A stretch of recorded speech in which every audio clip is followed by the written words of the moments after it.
喺香港，好多打工仔都會用好多時間喺工作上面搏殺，有冇諗過喺空閒時間做一啲自己真正鍾意嘅嘢呢？學嘢反而令我覺得係好放鬆，同埋令我覺得好開心嘅一樣嘢。我唔知啊，可能玩到第時結婚生仔咪玩咯。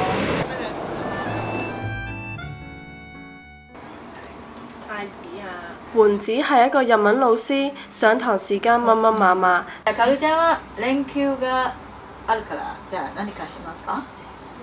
予定がありますか？但係佢會抽時間去學小提琴。細個嘅時候冇機會學咯，呢一個位咁所以大個咗，而家自己可以有能力去負擔到自己學嘅費用啦。咁點解唔可以做啲自己想做嘅嘢呢？啊，我而家即係點樣去做，我先至會即係做得好啲，或者會做得開心啲，就好過我去後悔啊！如果嗰陣時可以早啲學就好啦咁樣。我同你温一温啲音符先，你哋通常2個禮拜之後就連啲音都唔記得㗎。唔係話啊要考啲咩級去證明自己嘅一啲實力嘅嘢，反而係想即係真係享受多啲咯。佢學小提琴仲有另外一個原因，俾我學生知道學習唔係淨係去到一個階段就停咯。我想學到可以拉到梁祝嘅階段。老師話要學8年啊！8年咁咪當係自己一個目標咯。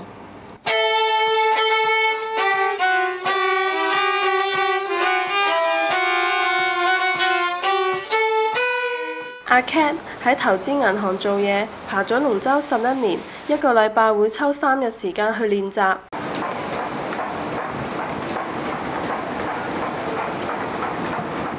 佢放工要搭成個鐘頭巴士去練習場地，希望趕到第一節嘅練習。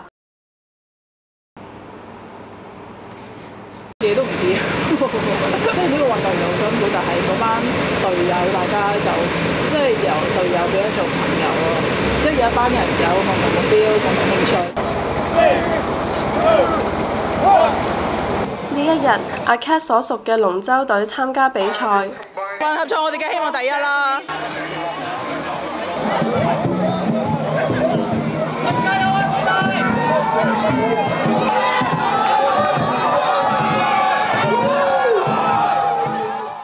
我雖然力度唔夠男仔啦，但係我個技術一定比好多男仔都好好多。